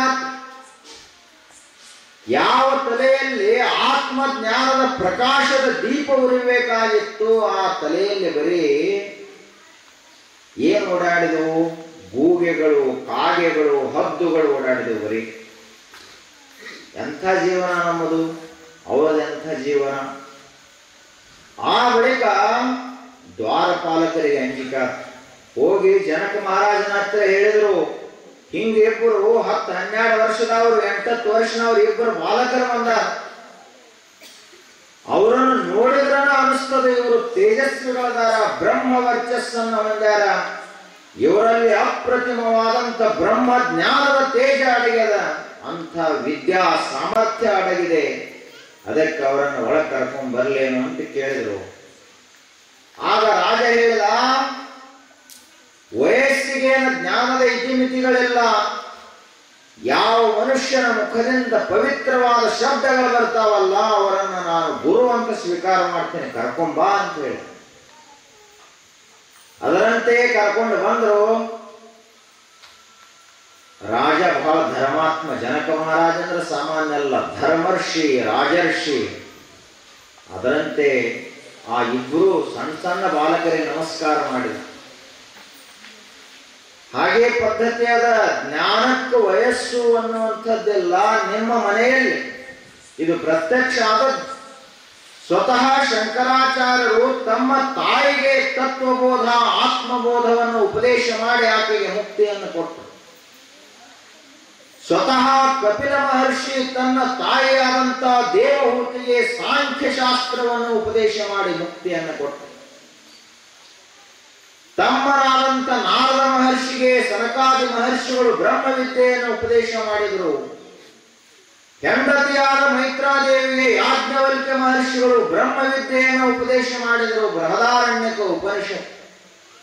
ಈಗ ಬ್ರಹ್ಮವಿದ್ಯೆಯನ್ನು ಹೇಳಲಿಕ್ಕೆ, ಆತ್ಮವಿದ್ಯೆಯನ್ನ ವಿದ್ಯಾ ಕಲಿಸ್ಲಾಕ ಅಣ್ಣ, ತಮ್ಮ, ತಂದೆ, ತಾಯಿ, ಹೆಂಡತಿ ಯಾರನ್ನು ನೋಡಬಾರದು, ಹೇಳಬೇಕಷ್ಟೇ. ಯಾರು ಜ್ಞಾನ ಕೊಡ್ತಾರಲ್ಲ ಅವರೇ ಗುರುಗಳು. ಯಾವುದು ನೆರಳು ಕೊಡ್ತೈತಲ್ಲ ಅದೇ ಗಿಡ. ಅದು ಯಾವ ಗಿಡ ಆದ್ರೂ ತಗೊಂಡು ನಮಗೇನು ಮಾಡೋದು, ನೆರಳು ಕೊಡ್ತೈತಿಲ್ಲ, ಅದು ಮುಖ್ಯ. ಅದರಂತೆಯೇ ಸಾಷ್ಟಾಂಗ ನಮಸ್ಕಾರ ಹಾಕಿದರು ಜನಕ ಮಹಾರಾಜರು. ಭಗವನ್, ತಾವು ಬಂದಂಥ ಉದ್ದೇಶ ಏನು, ಯಾವ ಕಾರಣದಿಂದ ಬಂದಿರುವಿರಿ, ನನ್ನಲ್ಲಿ ಏನು ಕೆಲಸ ಆಗಬೇಕು ಅಂತ ಕೇಳಿದರು. ಆಗ ಅಷ್ಟಾವಕ್ರ ಮಹರ್ಷಿಗಳು ಹೇಳಿದರು, ನಾನು ಇಲ್ಲಿ ಚರ್ಚಾ ಮಾಡುವ ಸಲುವಾಗಿ, ಸಂವಾದ ಮಾಡುವ ಸಲುವಾಗಿ ಬಂದನೆ ಅಂತ ಹೇಳಿದರು. ಯಾರ ಜೊತೆಗೆ? ಯಾವ ಪಂಡಿತ, ಯಾವ ವಿದ್ವಾಂಸ ನಿಮ್ಮ ಆಸ್ಥಾನದಲ್ಲಿ ಇದ್ದುಕೊಂಡು ನಮ್ಮ ತಂದೆಯನ್ನು ಸೋಲಿಸಿದನು, ಆ ವಂದಿ ಪಂಡಿತನೊಂದಿಗೆ ನಾನು ವಾದ ಮಾಡಲಿಕ್ಕೆ ಬಂದನೆ ಅಂತ ಹೇಳಿದರು. ಕರೆಸ್ರಿ ಅವರನ್ನ. ಮಹಾರಾಜ ಎಲ್ಲ ಪಂಡಿತರು, ವಿದ್ವಾಂಸರು, ಋಷಿಗಳು, ಬ್ರಹ್ಮಜ್ಞಾನಿಗಳು, ಮಹಾನ್ ಮಹಾನ್ ಆಚಾರ್ಯರು, ತತ್ವವೇತ್ತರು, ಶಾಸ್ತ್ರಜ್ಞರು, ಧರ್ಮಜ್ಞರು ಎಲ್ಲರನ್ನು ಕೂಡಿಸಿ ಅದರಲ್ಲಿ ವಂದಿ ಪಂಡಿತನನ್ನು ಕರೆಸಿದ ತಕ್ಷಣ ಚರ್ಚೆ ಪ್ರಾರಂಭ ಆಯಿತು. ಚರ್ಚೆ ಹೇಗಿತ್ತು ಅಂದ್ರ, ಈ ಜಗತ್ತಿನಲ್ಲಿ ಇರುವಂತ ವಾಸ್ತವ ಸತ್ಯ ಏನದಲ್ಲ ಅದನ್ನ ಅವರು ಒಂದು ಸಂಖ್ಯಾದಿಂದ ಈಗ ಹೇಳ್ಕೊತ ಹೋಗ್ಬೇಕು. ಏನು, ಜಗತ್ತಿನಲ್ಲಿ ಸೂರ್ಯ ಎಷ್ಟದಾರ? ಒಬ್ಬನೇ ಸೂರ್ಯ. ಇಡೀ ಜಗತ್ತನ್ನೇ ಇಷ್ಟೆಲ್ಲ ಕ್ರಿಯಾಶೀಲವಾಗಿರುವಂತೆ ಮಾಡಿದಂಥ ಅಗ್ನಿ ಎಷ್ಟದಾವು? ಒಂದು ಅಗ್ನಿ ಅದ. ಅದೇ ಅಗ್ನಿ ಜಠರಾಗ್ನಿ ಆಗ್ಯದ, ಅದೇ ಭೂಮಿಯೊಳಗಿರುವಂಥ ಒಡವಾಗ್ನಿ ಆಗ್ಯದ, ಸಮುದ್ರದಲ್ಲಿ ಒಡವಾಗ್ನಿ, ಭೂಮಿಯಲ್ಲಿ ಜ್ವಾಲಾಮುಖಿ ಆಗ್ಯದ. ಅದೇ ಅಗ್ನಿ ಕಟ್ಟಿಗೆ ಒಳಗೂ ಅದ, ಕಲ್ಲಿನೊಳಗೂ ಅದ, ಜಗತ್ತಿನ ಎಲ್ಲಾ ಕಡೆಗಳಲ್ಲಿರುವ ಅಗ್ನಿ ಅದ. ಇಷ್ಟೆಲ್ಲಾ ಅಗ್ನಿ ಇದ್ರೂ ಕೂಡ ಕರೆಂಟ್ ಅದು ಅಗ್ನಿನೇ. ಎಲ್ಲಾ ಅಗ್ನಿ ಇದ್ರೂ ಕೂಡ ಮೂಲ ಅಗ್ನಿ ಒಂದೇ ಅದ. ಅದರಂತೆಯೇ ಜಗತ್ತಿನಲ್ಲಿ ಇಷ್ಟೆಲ್ಲ ನಾವು ದೇವರುಗಳನ್ನು ಮಾಡಿಟ್ಟಿದ್ದೇವೆ. ದುರ್ಗಾದೇವಿ ಬೇರೆ, ಗಣಪತಿ ಬೇರೆ, ಸರಸ್ವತಿ ಬೇರೆ, ಶಿವ ಬೇರೆ, ಪಾರ್ವತಿ ಎಲ್ಲ ಬೇರೆ ಬೇರೆ ಬೇರೆ ಎಷ್ಟೋ ಕೋಟಿ ದೇವತೆಗಳನ್ನು ಮಾಡಿಟ್ಟಿದ್ದೇವೆ. ಆದ್ರೆ ಮೂಲತಃ ದೇವರು ಒಬ್ಬನೇ ಅದ, ನಾವು ಬೇರೆ ಬೇರೆ ಇಲ್ಲ. ಈಗ ವಂದಿ ಪಂಡಿತ ಹೇಳಿದ. ಇನ್ನು ಎರಡು ಸಂಖ್ಯಾ ಕುರಿತು ಹೇಳಬೇಕಲ್ಲ. ನಾರದ ಮಹರ್ಷಿಗಳು ಮತ್ತು ಪರ್ವತರಾಜ ಅವರು ಇಬ್ಬರದಾರ, ಇಂದ್ರ ಮತ್ತು ಅಗ್ನಿ ಅವರು ಇಬ್ಬರದಾರ. ಈ ಜಗತ್ತಿನಲ್ಲಿ ಸೃಷ್ಟಿ ಆಗಬೇಕಾಗಿತ್ತು ಅಂದ್ರ ಪತಿ ಮತ್ತು ಪತ್ನಿ ಅವರು ಇಬ್ಬರದಾರ. ಜ್ಞಾನ ಆಗಬೇಕಾಗಿತ್ತು ಅಂದ್ರೆ ಗುರು ಮತ್ತು ಶಿಷ್ಯ ಇಬ್ಬರು ಬೇಕಾಗುತ್ತಾರ, ಅವಾಗ ಜ್ಞಾನ ಆಗುತ್ತದ. ಅಗ್ನಿ ಹೊತ್ತಬೇಕಾಗಿತ್ತು ಅಂದ್ರೆ ಎರಡು ಕಟ್ಟಿಗೆಗಳನ್ನು ಕೂಡಿ ತಿಕ್ಕಬೇಕು, ಉಜ್ಜಬೇಕು, ಅವಾಗ ಅಗ್ನಿ ಹೊತ್ತಿಕೊಳ್ತದ. ಅವು ಕೂಡ ಎರಡದವ ಅಂತೇಳಿ ಅಷ್ಟಾವಕ್ರ ಮುನಿ ಹೇಳಿದ. ಹೀಗೆ ಚರ್ಚಾ ನಡೀತದು. 3 ಸಂಖ್ಯಾಕ ಅವ್ರು ಹೇಳೋದು, 4 ಸಂಖ್ಯೆ ಬಂದ್ರೆ ಇವ್ರು ಹೇಳೋದು, 12 ಸಂಖ್ಯೆಯವರೆಗೆ ನಡೀತು. 12ನೇ ಸಂಖ್ಯೆಗೆ ಏನೇನು ಬರ್ತಾವ ಅದೆಲ್ಲವನ್ನ ಅಷ್ಟಾವಕ್ರ ಮಹರ್ಷಿ ಹೇಳಿದರು. 13ನೇ ಸಂಖ್ಯೆ ಬಂದಾಗ ವಂದಿ ಪಂಡಿತನಿಗೆ ಹೇಳಕ್ ಬರಲಿಲ್ಲ. ಅವಾಗ ಅಷ್ಟಾವಕ್ರ ಮುನಿಗಳಿಗೆ ನಮಸ್ಕಾರ ಮಾಡಿ ನಾನು ಸೋತೆ ಅಂತ ಇಡೀ ಆ ರಾಜಸಭೆಯಲ್ಲಿ ಒಪ್ಪಿಕೊಂಡು ಬಿಟ್ಟ ಪಂಡಿತ. ಯಾವ ಪಂಡಿತ ತನ್ನ ತಂದೆಯನ್ನು ಸೋಲಿಸಿದ್ದನೋ ಅದೇ ಪಂಡಿತನನ್ನ 8-10 ವರ್ಷದ ಬಾಲಕ ಸೋಲಿಸಿದ ಅಂದ್ರೆ ಎಷ್ಟು ಆಶ್ಚರ್ಯಲ್ಲೇ. ನೀವು ಸೋಲಿಸುದು ಬೇರೆ. ಕೋರ್ಟ್ನೊಳಗ ಮುತ್ಯ ಸಾಯುವನ್ನ ಮಕ್ಕಳು ಮೊಮ್ಮಕ್ಕಳಿಗೆ ಕೈ ಮೇಲೆ ಕೈ ಹಾಕ್ಸ್ಕೊಂಡು ಸಾಯ್ತ. ತಮ್ಮ ಕೋರ್ಟ್ನೊಳಗೆ ಇಲ್ಲಿ ತಕ್ಕ ನಾ ಸೋತಿಲ್ಲ, ನೀನು ಸೋಲಕ್ ಹೋಗ ಬಿಡಬೇಡ. ಅವ 1 ಬಣಿವಿಗೆ ಉರಿ ಹಚ್ಚಿದ್ದ ಅಂದ್ರೆ ನೀನ್ 4 ಬಣಿವೆ ಸುಡು, ಅವಾಗ ನಾ ಗೆದ್ದಂಗ ಮುತ್ಯ ಹೇಳಿ ಸಾಯ್ತ. ಇದು ನಮ್ಮ ರೀತಿ ನೀತಿ, ವಿಕೃತ ಮನಸ್ಸು. ಆದ್ರೆ ಜ್ಞಾನದಿಂದ ಗೆಲ್ಲಬೇಕಲ್ಲ, ವಿದ್ಯಾದಿಂದ ಗೆಲ್ಲಬೇಕಲ್ಲ, ಅದಕ್ಕೆ ನಿಜವಾದ ಗೆಲುವು ಅಂತ ಕರೀತಾರೆ.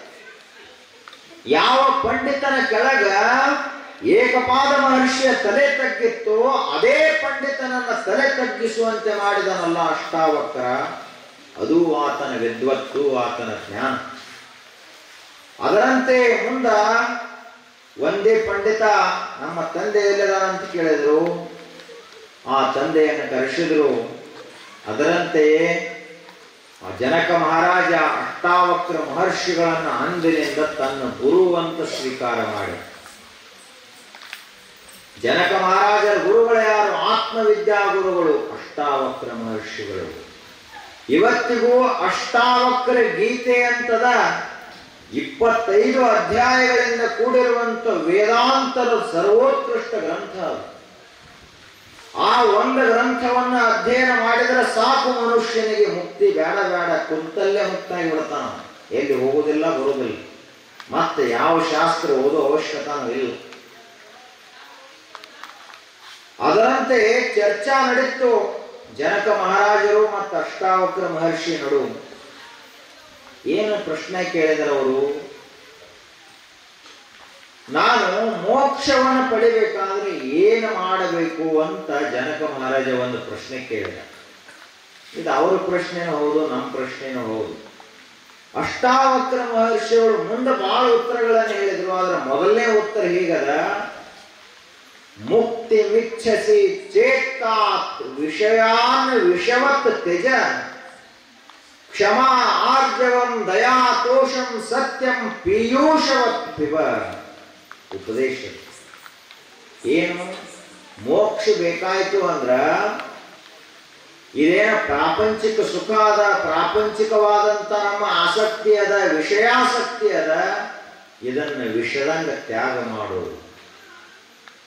ಏನು ಭಾರಿ ಮೃಷ್ಟಾನ್ನ ಭೋಜನ ಅದ ಮುಂದೆ ತಂದಿಟ್ಟಾರ, ಇನ್ನೇನು ಹಸದ ಸಾಯಲಿಕ್ಕಾಯನ ಅಂಥ ಮನುಷ್ಯನ ಮುಂದೆ ಮೃಷ್ಟಾನ್ನ ಭೋಜನ ತಂದಿಟ್ಟು ಎಷ್ಟು ಸಂತೋಷ ಆಗ್ತದೆ. ಆದ್ರೂ ಒಂದು ಮಾತು ಹೇಳಿದ್ರೆ ಅವನಿಗೆ, ಇದರ ಮೇಲೆ ಒಂದ ಹನಿ ವಿಷ ಹಾಕಿದೀವು, ನೀ ತಗೋಪ ಅಂತ ಹೇಳಿದ್ರು. ನಾವು ತಗೋತಾನೆ? ಊಟೆಲ್ಲ ಸಾಯೋದಾನ, ಆದ್ರ ವಿಷ ತಿಂದ ಸಾಯೋದಿಲ್ಲ, ಹಂಗ ಸಾಯೋದು ಚಲೋ ಅಂತ ಅದನ್ನು ಮುಟ್ಟುವುದೇ ಇಲ್ಲ. ಯಾಕೆ? ವಿಷ ಅದ ಅಂತ ಗೊತ್ತಾಗ. ಅದರಂತೆಯೇ ಈ ಲೌಕಿಕ ಆಸಕ್ತಿ, ಪ್ರಪಂಚದ ಆಸಕ್ತಿ, ಈ ಸಂಸಾರದ ಒಂದ ನಮಗೇನು ಗಾಢವಾಗಿ ಪ್ರೇಮ ಅದಲ್ಲ, ಇದನ್ನು ಬಿಟ್ಟು ಬಿಡಬೇಕು. ಅವಾಗ ಮೋಕ್ಷ ಆಗ್ತದೆ. ಒಂದು ಹಿಡಿಬಹುದು, ಎರಡು ಹಿಡಿಲಕ್ಕಾಗುವುದಿಲ್ಲ. ಬಿಲ್ಲು ಬೆಳವಲಕಾಯಿ ಎರಡನ್ನು ಒಂದೇ ಕೈಯಲ್ಲಿ ಹಿಡ್ಲಿಕ್ಕಾಗ್ತದೆ? ಒಂದು ಕಾಯಿಯಲ್ಲಿ ಹಿಡಿಬೇಕು, ಒಂದು ಬಿಲ್ಲಲ್ಲಿ ಹಿಡಿಬೇಕು. ಹಾಗೆ ನಾವು ಮನಸ್ಸಿನೊಳಗ ಪ್ರಪಂಚವನ್ನಾದ್ರೂ ಇಡಬೇಕು, ಒಂದು ಪರಮಾತ್ಮನನ್ನಾದ್ರೂ ಇಡಬೇಕು. ಇಲ್ಲಿ ಎರಡು ಒಟ್ಟಟ್ಟು ಮಾಡ್ತೀವ್ರಿ. ದಿನ ಒಂದ್ ಹನಿ ವಿಷ ಕುಡಿತೀವು, 1 ಲೀಟರ್ ಅಮೃತ ಕುಡಿತೀವಿ ಅಂದ್ರೆ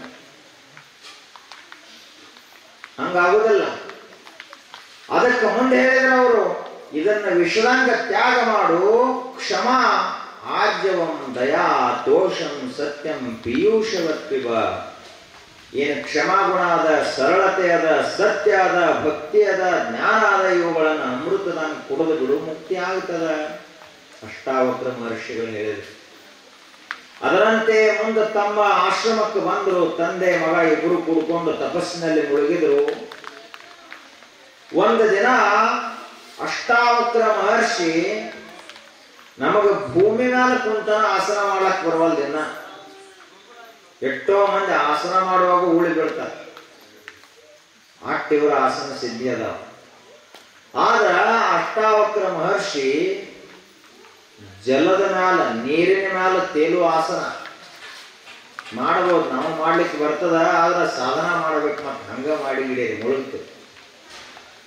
ಮತ್ತೆ ಹರ ಹರ ಮಹಾದೇವ ಅನ್ನೋದಾಗಬಾರ್ದು. ಪದ್ಮಾಸನ ಹಾಕಿ ತಲೆಯನ್ನ ಬದ್ಧ ಪದ್ಮಾಸನ ಹಾಕಿ ನೀರಲ್ಲೇ ಮಲ್ಕೊಂಡ ಅಂದ್ರೆ ಮುಳುಗುದೇ ಇಲ್ಲ. ಏನು ಕೈ ಬಡಿದ ಬೇಡ, ಕಾಲು ಬಡಿದ ಬೇಡ, ಏನು ಬೇಡ, ನೀರಿನಲ್ಲಿ ತೇಲ್ತಾನೆ. ಹೆಂಗ ನೀರಿನಲ್ಲಿ ಹೆಂಗ ಕಮಲ ಪುಷ್ಪ ತೇಲ್ತದಲ್ಲ, ಹೇಗ ಹಂಸ ಪಕ್ಷಿಗಳು ತೇಲ್ತಾವ, ಹಂಗ ತೇಲ್ತಾನ ಮನುಷ್ಯ.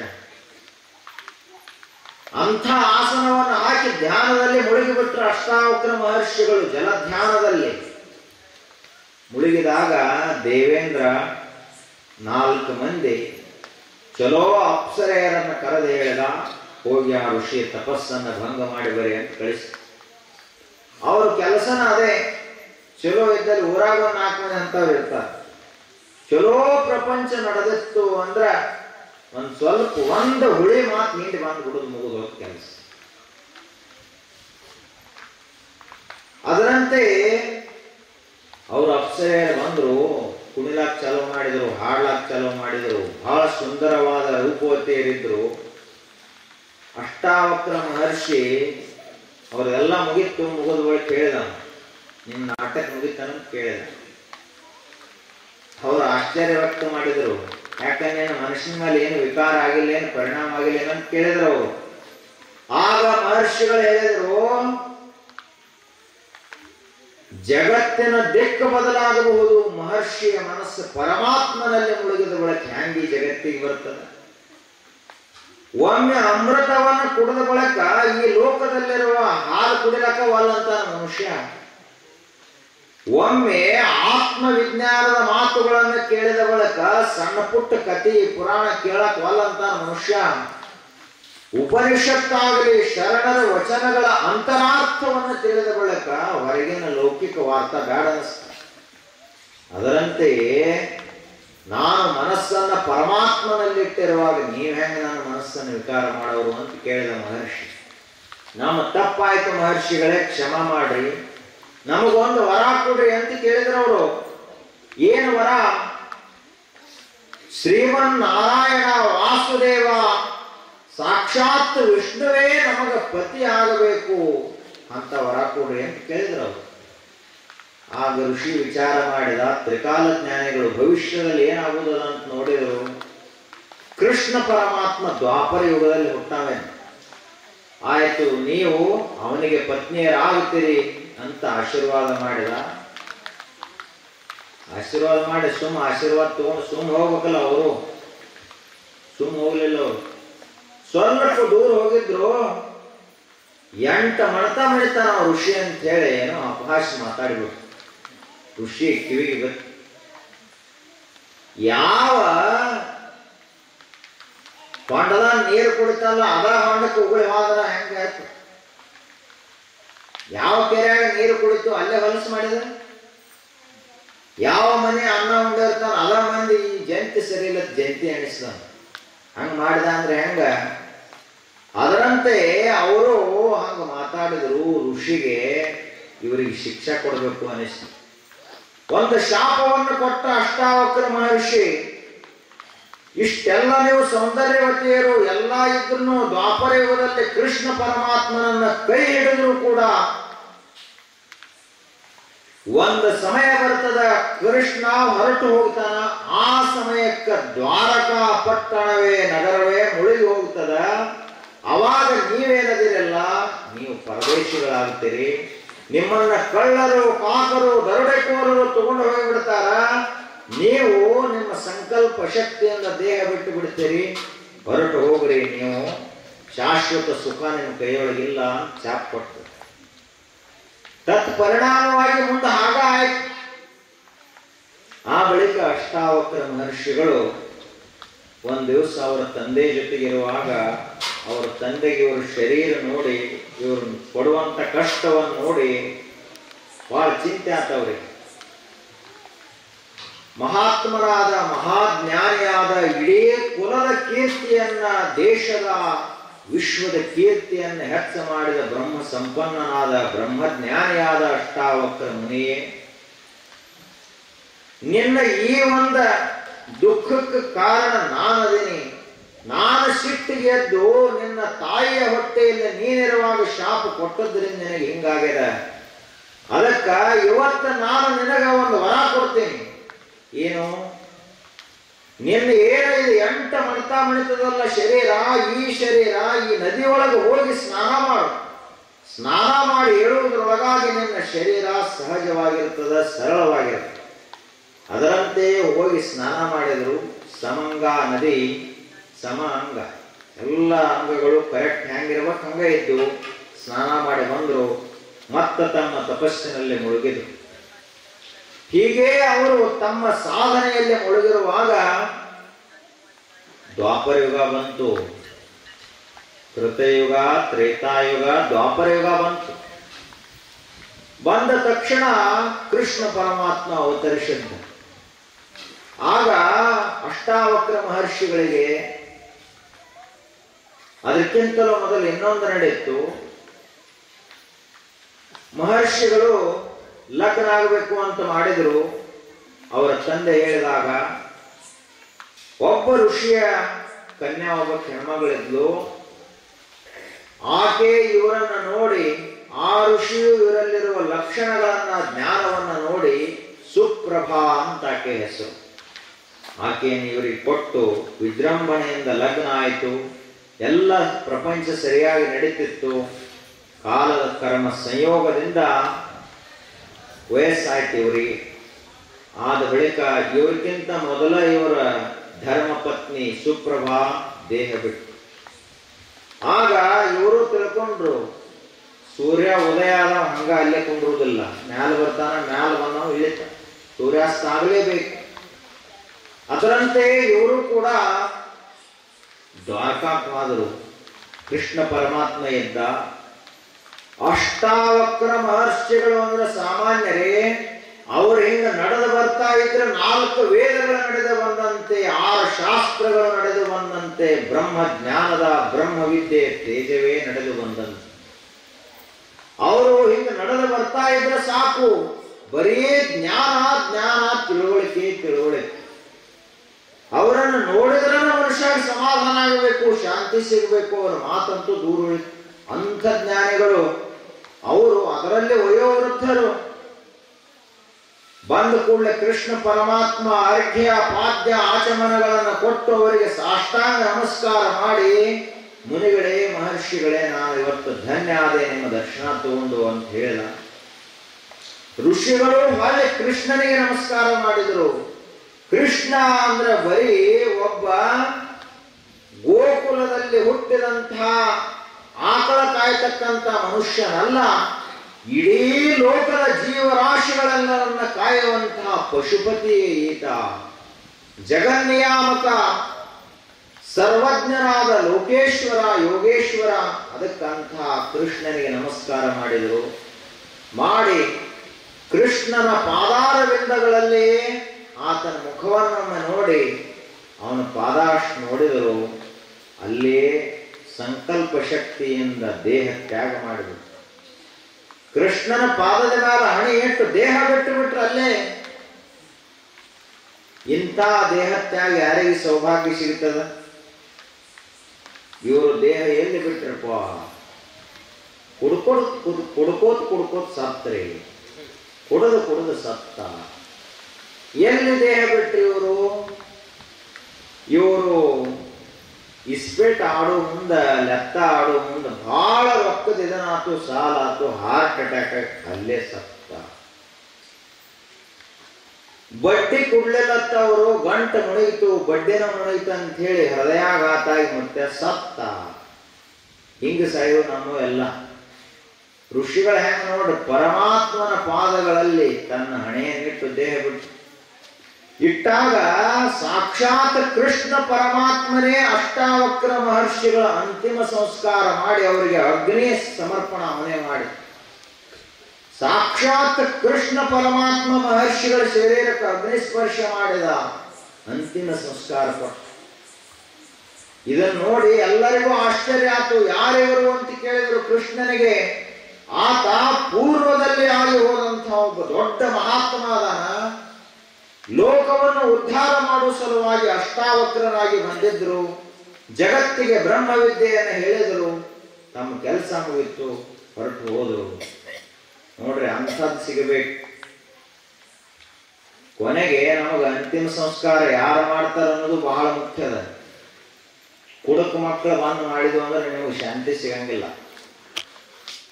ಅಥವಾ ಮತ್ತೆ ಯಾರ್ಯಾರ ಕೈಯಿಂದಲೇ ಅಗ್ನಿಸ್ಪರ್ಶ ಆಗಬಾರದು.